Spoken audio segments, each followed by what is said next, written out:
नमस्कार दोस्तों, आपका स्वागत है और मैं हूं कुमार श्रीकांत। आज मैं बात कर रहा हूं अरुण गोयल जो ईसी कमिश्नर हैं, उनके इस्तीफे का सच आखिर क्या है। कहा जा रहा है कि अरुण गोयल ने इस्तीफा दे दिया है और लगातार ये नोटिफिकेशन एक तरीके से देखा जाए तो ये एक तरीके से कानून मंत्रालय है, उसने इस को ट्वीट किया है और ये पब्लिक में है। अब ये समझिए कि क्या इलेक्शन कमिश्नर 3 थे और चीफ इलेक्शन कमिश्नर अभी भी राजीव चावला हैं। लेकिन उसके बावजूद अगर अरुण गोयल ने इस्तीफ़ा दिया है और एक इलेक्शन कमिश्नर पहले ही अभी 2 महीने पहले रिटायर्ड हुए हैं। अब ये समझिए कि क्या वाक़ई अरुण गोयल ने इस्तीफ़ा दिया है उसके पीछे का सच, और जो अभी chief election commissioner Rajiv Chawla हैं उनको लेकर जो चीज़ें निकल रही हैं कि क्या एक इकलौता election commissioner, chief election commissioner पूरे चुनाव को करवा सकता है।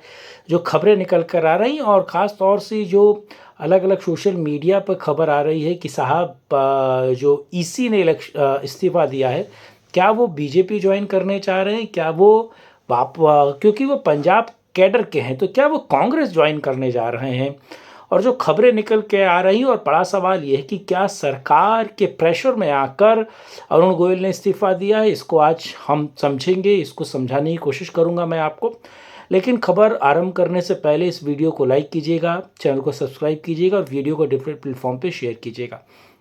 अब समझते हैं पूरी खबर क्या है। देखिए, पंजाब कैडर के वो ऑफिसर हैं और आपको पता है कि महज 2022 में जब उनको इलेक्शन कमिश्नर बनाया गया, उसको लेकर बवाल मचा। और एक एनजीओ है वो सुप्रीम कोर्ट गया और सुप्रीम कोर्ट और ख़ास तौर से कोर्ट के जजेस का यही काम होता है कि वो हर एक मामले में अपने आप को सर्वश्रेष्ठ साबित करना, हर एक मामले में अपने आप को आगे लाकर खड़ा करने का जो एक तरीके से काम वो वो एक तरीके से सुप्रीम कोर्ट सीजीआई का है। आपको पता है कि कैसे 2022 में थॉमस जो चीफ एक तरीके से उस वक्त उनके कोर्ट में ये पूरा मामला है और उन्होंने कहा कि अब क्योंकि इसको लेकर कॉन्करेंट लिस्ट में, या फिर आप समझिए कि कोई कानून नहीं है, यानी कि जब तक उनके निर्वाचन को लेकर, इलेक्शन कमिश्नर के पूरे निर्वाचन को लेकर जो कानून नहीं बनता है, तब तक उन्होंने कहा कि अब एक नए तरीके से चुनाव आयोग को देखा जाएगा।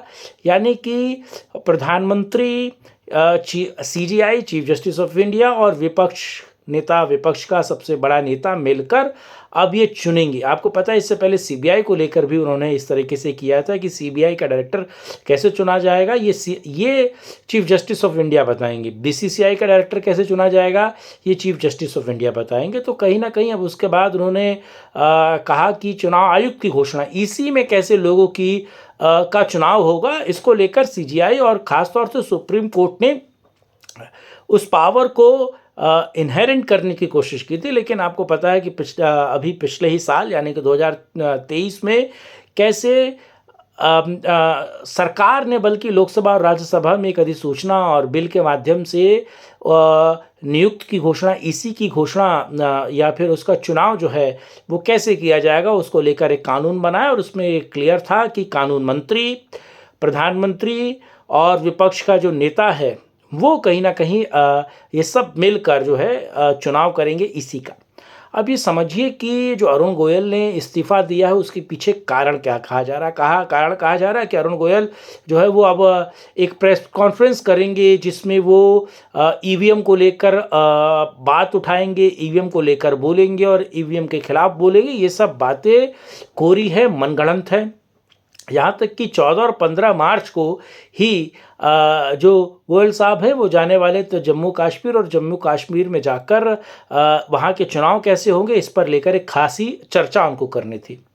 लेकिन अब ये महत्वपूर्ण है कि आखिर चुनाव के पीछे या फिर उनके इस्तीफे के पीछे कारण क्या है। एक बात तो मान के चलिए कि अब चुनाव कहीं ना कहीं लेट होगा, उसकी अधिसूचना में लेट होगा, क्योंकि 16 तारीख को ही प्रधानमंत्री दिल्ली पहुंचेंगे। तो क्या एक ईसी की नियुक्ति होगी, क्या 2 लोगों की नियुक्त किया जाएगा, क्या 2 चुनाव आयुक्त की एक तरीके से उनकी नियुक्ति की जाएगी। ये तमाम जो एक तरीके से स्टेप बाय स्टेप के प्रोसीजर्स हैं उनको फॉलो करके ऐसा होता हुआ भी दिख रहा है। और ऐसा भी नहीं है कि एक चीफ इलेक्शन कमिश्नर जो है वो चुनाव नहीं करवा सकता। आपको याद हो कि 1950 से लेकर 1990 तक तकरीबन जब टीएन सेशन का समय था, तब तक सारे चुनाव जो हैं वो मुख्य चुनाव आयुक्त ही करवाता था। उसके साथ दूसरे दो लोग यानी कि ईसी के जो चुनाव कमिश्नर हैं, जिसे आप कहते हैं इलेक्शन कमिश्नर, वो नहीं होते थे। तो क्या अब महज जो चावला साहब हैं वो चुनाव नहीं करवा सकते, या दो और उनको चुनाव कमिश्नर की या फिर इलेक्शन कमिश्नर की ज़रूरत है? अगर है तो वो 16 के बाद मिल जाएगा, उसमें कोई दो राय नहीं है। तब तक मिनिस्ट्री अपना काम करेगी और दो लोगों को चुनाव एक तरह से उनका नाम देखा जाएगा, चयनित किया जाएगा। और जब प्रधानमंत्री 16 को दिल्ली आएंगे तो मुझे लगता है कि वो इस मीटिंग में बैठकर हो जाएंगे। और कल जब दो दिन पहले माफ़ कीजिएगा, जब गृह मंत्रालय की एक मीटिंग हो रही थी जिसमें रेलवे के बड़े अधिकारी और जो सुरक्षा बलों के अधिकारी और चुनाव आयुक्त इस बात को लेकर चर्चा कर रहे थे कि चुनाव कैसे होगा और चुनाव में कौन कौन सी फोर्सेस कहाँ डिप्लॉय होंगी, रेलवे किस तरीके से मदद करेगा और पूरा जो का देश की यांत्रिक प्रणाली है वो किस तरीके से काम करेगी। और वो मीटिंग होने के बाद ये निकल कर आता है कि किस तरीके से अरुण गोयल इस्तीफा देते हैं। देखिए, सबसे बड़ा कारण इस्तीफे का जो निकल कर आ रहा है वो ये है कि वो शारीरिक तौर पर स्वस्थ नहीं है, वो मरीज़ हैं और अपनी बीमारियों को लेकर ये मेरी खबर नहीं है, ये इंडियन एक्सप्रेस ने छापी है। वो लगातार अपनी बीमारी को लेकर परेशान हैं और उनका इलाज चल रहा है, लेकिन अभी इतना प्रेशर 2024 के चुनाव का जो एक तरीके से दबाव है वो झेलने के लिए तैयार नहीं है। और उन्होंने सीधे अपना इस्तीफा जो है वो राष्ट्रपति को सौंप दिया और राष्ट्रपति ने उनका इस्तीफा स्वीकार भी कर लिया।